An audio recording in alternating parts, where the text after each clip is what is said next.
Ng'oyagala okumanya ebiriko tambula n'abaliko enzige ebuuka nanzige olaba n'abazungu baakiraba nti birds of the same feather kati nno nkuleetedde banywanyi bo mu nsonga zonna ezikwata ne tekinologiya Yoshtech Services bw'ova ku bano ogenda kuwanga tto Yoshtech Services be baliko oyagala kukuzimbira website oba application olina ekyakubulako mu system ya kompyuta yo bano babinoonya ne babikomyawo oba kyewandiise data recovery tebakoma okwo Yoshtech Services era bakuyamba okulaba ng'olina obukuumi ku bibanja bye ebya intaneti kiyite cyber security services era nga bakanika ne computers bano nakugambye bannakinku mu tekinologi era nawe ayagala okwebuuza ku kintu kyonna ekikwatagana ne tekinologiya tukwaniriza oyagala cloud services network services oba software development naawe beekwate basangibwa Rubaga Road opposite Barbados Hotel okuliraana Trinity Christian Church bakubireko ku noti 7 noti 5 519 715 oba noti 787 996 667 Yoshtech Services empowered by innovation. Obulamu bunyuma, obulamu buwooma. Ekyo tekiriiko awakanya wabula obulamu bunyuma bulamu agugi mazima wuliriza nkuleetedde ekyokuddamu ku ndwadde ez'enjawulo ezituteganya mu bulamu gwe wamma ne tulema okweyagala. JS Medical Hubs bano bakugu mu kujjanjaba ebizimba mu lubuto tujjanjaba hania n'abulira ddala otawanyizibwa ndwadde za lususu ebimmonde ku matu enkovu ezizimbye oba nsundo byonna tubibuzaawo ate nno tetukoma okwo era tujjanjaba ulcers sukaali pressure n'endwadde endala nnyingi abatawanyizibwa mu nsonga z'omukisenge nammwe tetubalekeredde tulina JS body cleanser nga bw'olinywa lino likamula obucaafu bwonna mu mubiri olwo JS immune booster ne lizimba obutafaali mu mubiri linyweko weetangira okulwalalwala ku JS Medical Hubs eddagala tukozesa lya butonde teririna bulabe yadde. Basebo ne bannyabo mbalamusizaako mu linnya lya Mukama waffe Yesu yenze musawo John Sewanyana wano ku JS Medical Hubs njagala okujjukiza ekintu kimu nti obulamu buli mu ngalo zo byolya ku sowaani yo oba byonywa mu kikopo kyo bye bigenda okusalawo onaabeera mulamu oba onaabeera wandwadde. Tukuyita wano ku JS Medical Hubs tukujjanjaba endwadde jjukira nti ffe we tujjanjaba ensibuko tujjanjaba cause tetujjanjaba symptoms. Tukuyita jangu ojjanjabwa endwadde yo wano ku JS Medical Hubs ojja kuwona mu linnya lya Yesu Kristo. Amina. Tusangibwa Nansana okumpi ne Nansana Business Center oba tufune ku simu zino wammanga noti 7 noti 6 367 362 oba noti 772 999 noti 29. JS Medical Hubs for health and skin solutions. Yesu yebazibwa abooluganda Roland Seruyimali erinnya lyange nze administrator wa Unique Media. Tukomyewo nate nga tubakoowoola okutweyungako mu charity gye tugenda okukola ennaku z'omwezi nga 21 Desemba guno gwennyini omwezi gwe tulimu. Twagala omulundi guno okuliisa abantu 100 osobola okuweereza obuyambi bw'essente oba obw'ebintu ebikalu naye ekigendererwa kya kuliisa. Ennamba eri 0705 367 213. Kakasa nti osooka kugikubako nga tonasindikako ssente okakase nti oyogera ne Roland Seruyima. Ennamba eyo eri ne ku WhatsApp. Ntwala omukisa guno okukoowoola ebitongole ebiri eyo ebyali yagadde okutweyungako ku mulamwa guno. Abantu Ssekinnoomu banna Unique Media mwenna mbakoowoola kyonna ky'osobola okuwaayo abali mu butale ab'amaduuka abakyala n'abaami mwenna mbakoowoola mutweyungeko mu mulamwa guno pakase nti tutuusa obuweereza buno eri abantu ababwetaaga. Mukama abampeera omukisa. Akugatta ngenda okulaba mu nsi ey'omwoyo nga nina cepe wano ninga ow'amagye walabeko ow'amagye nga mutaddeko ebiyinja byonna nga nina cepe kuno nga nyinamu n'egundi zino ez'abasirikale nga ndaba amayinja wano amangi kati era ne bandaga n'okwolesebwa okulala nga bantikidde amayinja amaki amayinja amalala nga kiraga nti nsukkulumyeko kubaki ku balala kumbe simanyi nti banteekateeka kusinkagana mukulu ensirise ngambye naye olwo ntandisa nawe okuwulira amanyi okutambula ng'olinga avaako otuliroliro ng'amaanyi ngeewulira kati ng'ebiseera byo abantu benkolera nemusimanya wano wannuma kino kinnuma simanya bino tibiteredde nga bivaawo mangu nensiriikirira neŋaa naye era nga ebibuuza nti nafuna bikola ki tonafuna ansa nenziramu neŋaa kanneebuuze ku bantu abakulukulu abansingako n'olusozi olumu wenagenda neebuuzabuuza ku bantu nembagamba naye njagala kumanya kino omuntu okusamira alina okuba n'ebibbo bino era alina okgenda mu nsozi neyebakayo n'alyoka afuna eddoboozi lyakatu lwaki bwe tubeera okgenda mu nsozi ebirooto bitusanga waka ngekyo nkyebuuza lwaki bwe tugendagenda mu nsozi ebirooto bitusanga waka nga sigenze mu lusozi naye ate mu nsozi nyina okubeerayo naŋŋamba mu nsozi zino oba ozze kuweebwa maanyi nabiki nakwolesebwa kulambulukufu osobole okunnyonnyola baki abalala naŋŋamba nti era bajjajjaffe baasinzanga Katonda nga bayita mu ndooto ne baŋŋamba nti era okuloota ebyo birooto bibadde ojja okola si kibi emyoyo gy'abajjajjabo gyakusiimye kati sitaani kyeyasooka okuŋŋamba oba emyoyo gye gyaŋŋamba nga naŋŋamba tobuulira bantu kikyoli olaba omufere agenda okubba asooka kugamba kino kyenkugamba kyama tobuulirako muntu yenna naye nga noonya kubba wekka nga n'abalala tebakoze eki tebategedde naye ng'ate bw'obuulirako omulala ayinza okutaasa n'obuuka kati nga ntambulira mu bisenga era nga neebuuza ku mulala tekimmalidde nga nkwata essimu social media ntandika okwebuuza kale ate nga kyano zengwako zonna zabasamize zonna zengwako kyano zaki zabasamize nga bali kuli boogera kino ng'ebintu bye boogera kituufu mbikola ki bimanyi naye ate nga nze nyina byentegeddeko ate ebisinga ku bibakola ki kati ngenda okuwulira abasamize abagamba abamu nga bagamba nti omuntu tasobola kgenda mu ggulu mpozi nga amaze kufa nga bagamba nti omuntu tasobola kgenda mu geyeena mpozi nga amaze kukola ki kufa nga amaze kufa kati nga nze ndaba ate ekyo si kituufu ddala bali mu katemba nga ndaba ng'omuntu asobola okgenda mu geyeena ne mu ggulu nga mulamu kubanga nze nalinga ŋŋendayo era nga mmanyiyo kakati nembuuzaako era omulala kati sitaani yalaba nga ntandise okubuukabuuka njagala kumanya maki mazima neŋŋamba naye era nga nsigala nkyakikiririzaamu kiri ng'ebirooto bijja kati natuka kubanga sikyakola birooto kyebiŋŋamba nga mpuliriza amaloboozi nekaŋŋamba nesigala nga nkola byange kati ne bakwatamu finansale ne bakunyigamu ne bakwatamu ssente wali ng'okomawo kitegedde ne bakwatamu kasente wali bakufugira awo lwaki mbaga nti ebyobugagga byonna biri wansi wa sitaani byabirinako control nabagaye buli kintu kyonna kyemmanyi ekyebbeeyi buli kintu kyonna kirina pulaisi naye obulamu bw'omuntu butalina pulaisi butalina kitegeeza kyekyebbeeyi ekisinga kati sitaani kyekyebbeeyi ekisinga kyeyagala akiwa omuwendo nti olina kukolera ssente bwe ziti okwegaana Katondawo kati nga financial embutuufu ng'azikwatamu ngo ssente tewali tekyavuga essimu tevuga teryakuba nogaa ne mukama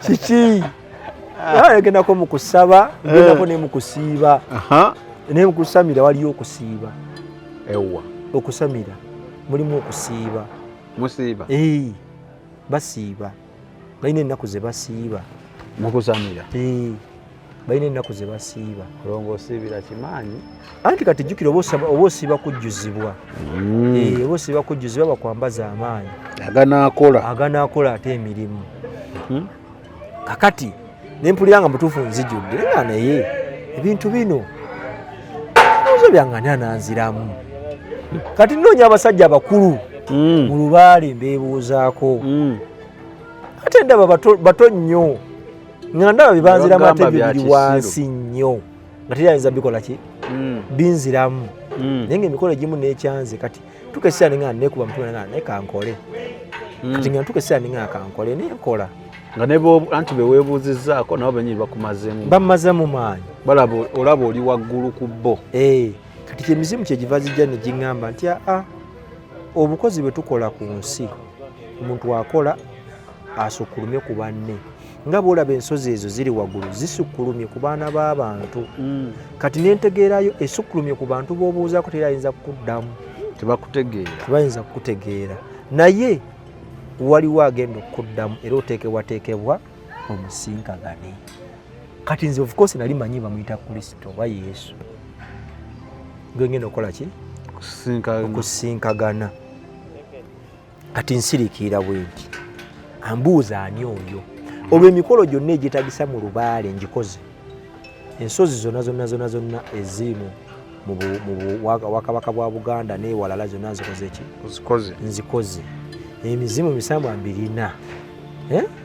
Kati neebuuza kiki kye sinnakola, nga baŋŋamba byonna biweddeyo, oteekebwateekebwa okusinkagana mukulu. Kati neebuuza mukulu ki? Naye oba wali redde ogenda kusinkana Katonda? Of course nali manyi nina kusinkagana Katonda, bw'ataba Katonda aba Yesu. Ngera mmanyi ba mirundi emeka? 2. Bw'ataba Yesu aba Katonda. Owokubiri gwe nali saagala yali Sitaani, owokusatu Yesu tukwatagana sikolagana naye yantama nga yantuuka wano nga simwagalira ddala kyokka gwokolera nga gwenkolera. Kale tulina Jeremiah tugezaako kwongera ku mboozi ye, naye nze ndowooza leero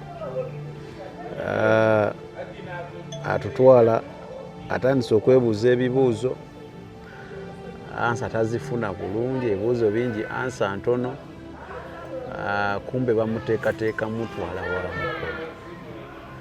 Omukulu gye bamutwala yamanya alaga wa mulala, kumbe ne bano bamuteekateeka mutwala wa mulala.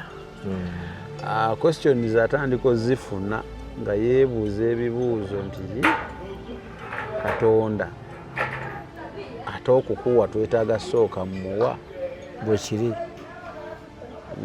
Anti bagamba nga alina kizibu ekiti naye akuwe ku ssente.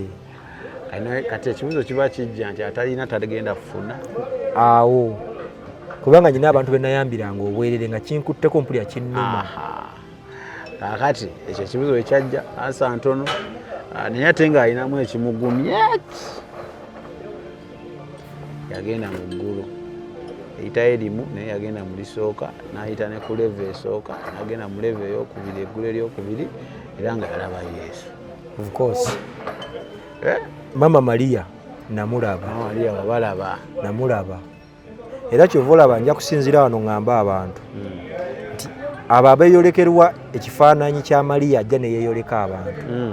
Abantu bagenda ne bamusaba eyo dimoni. Eyo dimoni nga bangi. Mikira Maria mbadde ndaba ku internet mabegakaawo yeeyolesa abantu. Nenjagala kubategeeza eyo dimoni.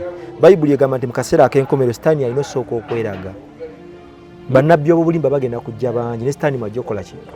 Okujjira. Kati buli alaba ekyo ekifaananyi kya Biikira Maria eyo dimoni, si Biikira Maria. Biikira Maria talina kakwate mu kukomawo kwa Mukama waffe Yesu Kristo. Wadde n'aka. Ne bw'osoma Bayibuli namba temuli na ssaala ye. Ekitegedde.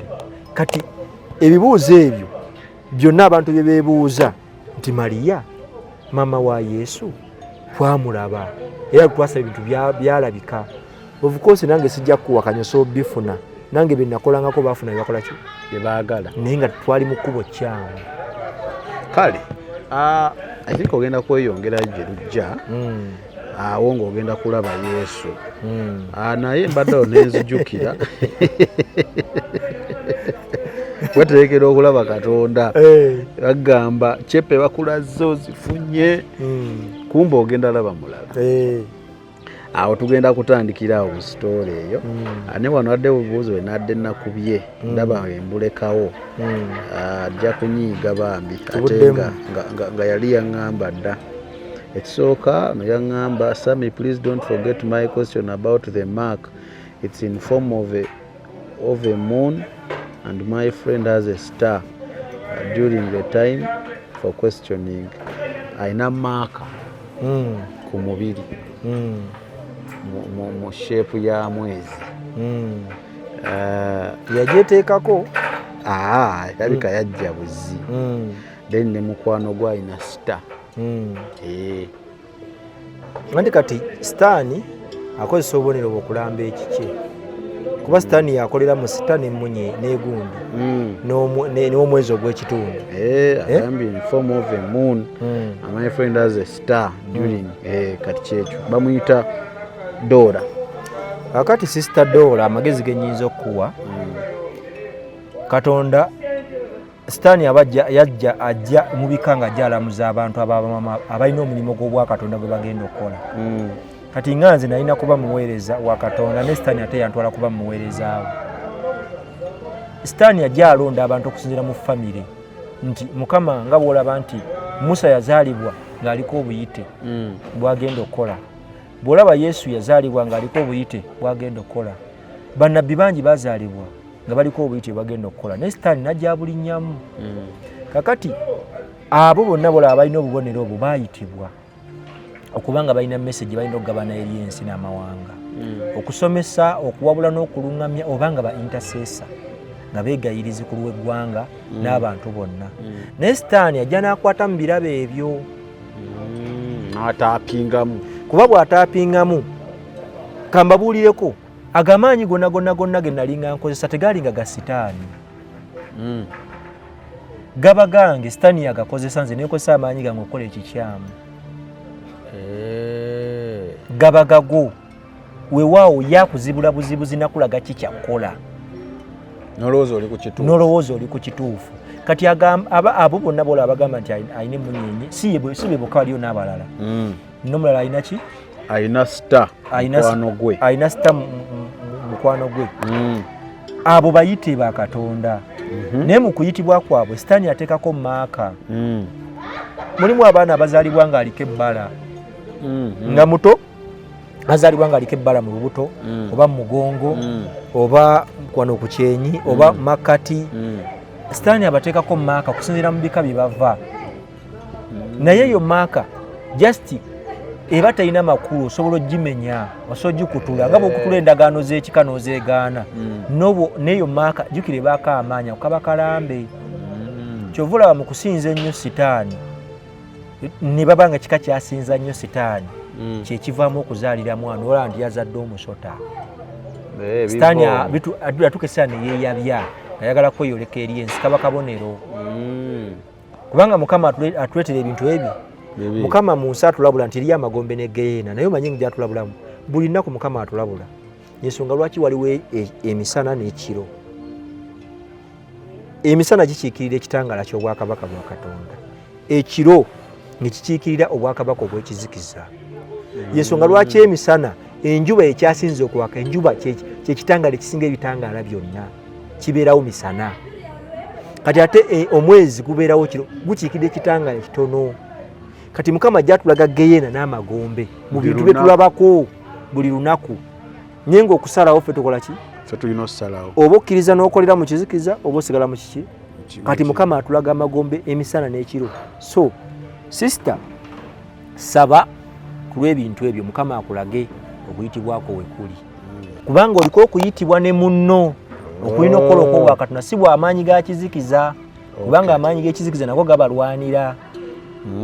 Kale Dora ndozo okiwulidde n'omulala ono bamuyita Lucas. Ono yadde ndowooza akuwaana agamba ono Jeremiah oba anaasomesa mwaka saminze sifuddeeyo is a good teacher bambi Mukama Katonda ayongere okumukozesa. Amina. Then ono bamuyita Minka Ayubu agamba ayagala kumanya emirimu oba bizinensi abaana ba Katonda mbu ze balina okukola. Kasita toteekawo loogi eziweesa Katonda ekitiibwa, loogi ziveemu. Anti omulokole tazimba loogi. Omulokole ne loogi zakusulamu. Omulokole emirimu gya saaluuni egy'okusiba abakazi enviiri tagikola. That one I agree with. Emirimu gy'okusiba enviiri egyo egy'abagundi tagikola ki? Tagikola. Omulokole takola bbaala Yes. tateekeddwa kuba mu bbaala. Omulokole tateekwa kuba ng'aziikula abafu. Waliwo abaziikula nga mulimu. Waliwo ogw'okuziikula abafu. Waliwo omulimu gwo? Oba basezi nze simanyi naye beebo. Lwala ndyogwa omulimu gyeguli? Okay. Aha tugere mu maaso. Roland wani kati yantegeerera. Ovuga sipiidi nga mbuuza Roland. Of course. Emirimu egyo gyonna. Baala, nviiri. Waliyo abasobola osala. Abasala enviiri tebalina buzibu. Tolekawo beeti. Tozannya beeti. Era naawe omulokole azannya akapapula. Yesu olina wa kitundu. Tawera. Ayinza okuba nga yono gwe nasinkagana. Naye omulokole ng'azannya akapapula mazima Sebaga Busaga ali mu kyaki. Alina olupapula lulamba luva kuno paka eno bw'ayisambwa. Toja kusoma Bayibuli asoma kapapula. Omulokole 10 kati nsabeemu yokka eno nga kiwedde. Ate ye gy'asaba gye bakuba. Omusaga akyanga ali mu maziga. So abalokole tebasiba mupiira. Abalokole tebagenda mu betingi. Abalokole tebayimba nyimba za nsi. Enyimba z'ensi ezo ezinyumira abantu. Abalokole tebagenda mu bivvulu by'abayimbi. Ab'ensi. Yinza okuba ntunda buntu bwange bwakulya nga bizinesi. Anti ekivvulu kibeera lunaku lumu. Si wagenda okutunda omazeewo ebintu. Si wagenda ofuuka omugagga ku olwo. Wabula olina okutunda mu kaseerako. Togenda ate olw'okuba bakoze ekivvulu muze sigenze mu kivvulu ngenze tunda maali yange. Kati naawe oba weetabye wamu Amosi 3:3. Tosatamba na muntu nga tokkiriziganyizza naye kuba ebidongo babikuwa erobeere n'ong'onyeenya mutwe ng'ate n'obwotunda ebintu. Otunda ebinyeebwa byo. Kati si ekyo tetukkiriziganya nakyo abalokole. But I think businesses kamula zadakkiriza omulokole oziraba. Business seetaaga na kunnyonnyola nnyo. Ate baba bagaana okusiba enviiri ekikuguzaawo saaluuni kyekitego. Kubanga saaluuni ojja kugiggulawo kituufu ojja kwagamba nti nja kusiba abalinakyo naye tojja kubasosola kasente ojja kaagala.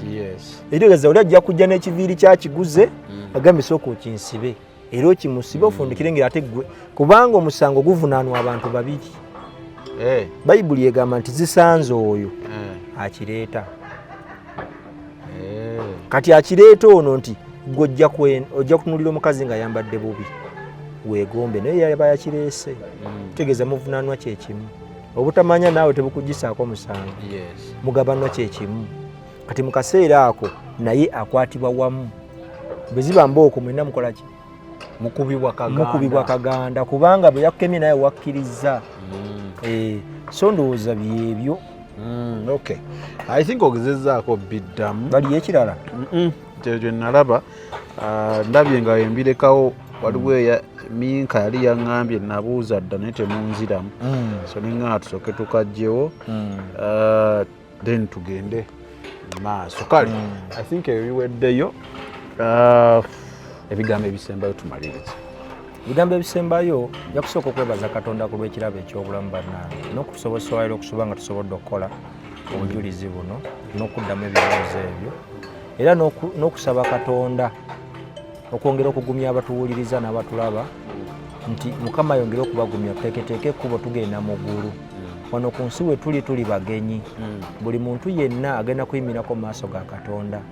Kaabe Samike, kaabe Roland, kaabe Jeremaya, buli muntu yenna gw'olaba ne waba wa kitiibwa nga atambulira mu mmundu ezimukuuma agenda kuyimirako mu maaso ga Katonda.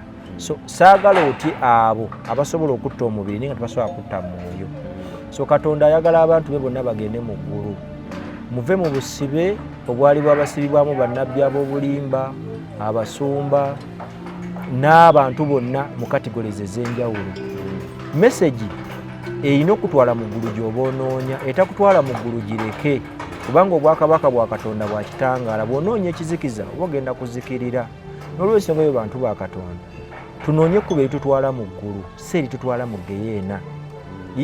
Bw'osoma mu kitabo kya Isaaya 5:14 Bayibuli etugamba nti amagombe gaasamye gali mu kumira naye abantu begamira ate bantu ba Katonda ate abatalina kumanya mu biki bye bakola. So bwe tujja maaso go wano ne tuleeta okumanya kwe tulina okutonotono kuba goyinza okuba bali abatujajinga ne batusinga eyo tusaba Katonda abanyweze namwe muwabula awala ku mazima ago ge muwulira nti kimaki mazima namwe mugabulira awala ate mugasirikira bwobanga gwe Mukama alina kye yakulaga oba yagendako mu Geyeena n'olaba atenze byesaalaba jangu oyogere abantu bamanye amazima nyinza okuba nyina byesikoonyeeko naye ng'ate gwe obimanyi vaayo oyogere kubanga bw'otayogera omusango gugenda kuba gukusinze Zakariya 2 Ezekieri 2 okuva ku lusooka paka ku lunyiro lw'okutaano lusome lujja kuba lukuddamu amakulu tujjukire nti ekkubo liri limu teri shortcut ateriiwo ekkubo liri mu Yokaana 14:6 lyekkubo n'amazima n'obulamu mbagala nnyo munyera Mukama waffe Yesu Kristo amiina kale nja kusembayo naye nga ŋŋamba nti eggulu ffenna lye tukolerera oyinza okuba enkola gye tulikolereramu yeyinza oba ey'enjawulo yeyawukanamuko nti waliwo omusomesa waliwo ajja okuba omusumba waliwo ajja okuba nga ye nnabbi waliwo ayinza okuba byonna tabirina naye nga ye wabaawo ekyetaagisa mu kyaki ye engeri gy'ayinza okukontributinga mu kuzimba omubiri gwa Kristo waba alina obusobozi kola ki kuyambako nga tebamukase ebyo byanjawulo ng'ayambako naye nga tasuubira tebanamuddiza kuba challenge tulina kati abantu bayambako olumu naye ate nga asuubira omusumba yakimuteekamu waayo ofune visa so tugezeeko ffenna okukola ekituufu kyenyinza osibirira kubanga yamuvere sure nze Sami Jeremaya n'awandaba sister oba brother wa kitange oba jjajjange amazima oba ogamanyi bwe kiri omubbi omulaba omubbi aba amanyi nti kyakola kikyamu era ensonga lwaki akikola yeekwese aba akimanyi kati naawandaba naawe okimanyi omanya nti ogw'omuze gw'okola nga weggalidde mu kisenge mubi of course okimanyi bulungi nti ekyo kye wakoze eggulo toyagala baalaba kitegeere kibi naye ekyewuunyisa kiri kimu w'okikolera ate Mukama waatudde so tuleme okutya mikwano gyaffe ginandaba gitya weekweka n'okola ebikyamu n'okomawo nga bamanyi oli mutuukirivu nnyo naye nga gwe mutima omanyi byokola ebyo ebikulumiriza Katonda abiraba olunaku lugenda kutyawo ojja mutunula mu maaso ekinaabeerawo kijja kubeera between you naye wesaala tuvuwa Kitaffe ali mu ggulu erinnya litukuzibwe obwakabaka bwo bujje byagala bikolebwe mu nsi nga bikolebwa mu ggulu mutuwe emmere yaffe ey'olwaleero sonyiwa ebyonoono byaffe nga naffe esonyiwa abatusobezza totwala mu kukemebwa naye tulokole eri ekibi amiina ayi Mukama waffe Yesu Kristo tukusaba otuteekereteekere ekkubo tugenda okuyita nga tutuuka mu bwakabaka bwo obw'ekitangaala tusaba okutujja mu kizikiza mu magombe agabadde gatukutte mu ntegeera mu kumanya tukusaba otubikkulire obwakabaka bwo obw'ekitangaala ng'oyita mu ebyawandiikibwa emirembe n'emirembe era otulungamye mu kkubo effundo eryo abatono lye bayaayaanira okutambuliramu otuwonye ekkubo eggazi ery'ekizikiza otuggulirewo obwakabaka obw'ekitangaala tutambulire mu kisa eky'okumanya amakubo go amalungi tulage emikwano emirungi n'amakubo amalungi tulage abo abalina ekigambo eky'obulamu tulage abo abalina ennyonta ey'amazima tulage abo abalina okuyaayaanako okw'omunda mu mutima gw'Omukama waffe Yesu Kristo tukusaba otulungamye kubanga tuli baana bato tetumanyi kyakukola naye amaanyi g'ekizikiza gonna agabadde gatwetoolodde tukusaba ogatuggyeko otwetooloza omwoyo ow'ekitangaala tuggulire amakubo ag'okwongera okumanya n'okutegeera Mukama waffe Yesu Kristo tusaba otulage kuba etutwala mu ggulu totuleka kubula kubanga omubyalamuzi obulamu bwaffe emisana n'ekiro ne tukusaba twebikkulire nga bwe webikkulira Musa nga bwe webikkulira ba Eriya nga bannabbi bonna abaasooka otubikkulire ebyama ebyo ebiri munda mu mutima gwo naffe tusobole okubimanya tukusabye nga tutemyera mukama waffe Yesu Kristo mwana wa Katonda omulamu. Amiina. Ebyo by'owulidde oba ebyogeddwa mu episode eno si birowoozo bya Unique Media nga channel awamu n'abagikulira, wabula birowoozo by'abantu ssekinnoomu mu kiti kyabwe.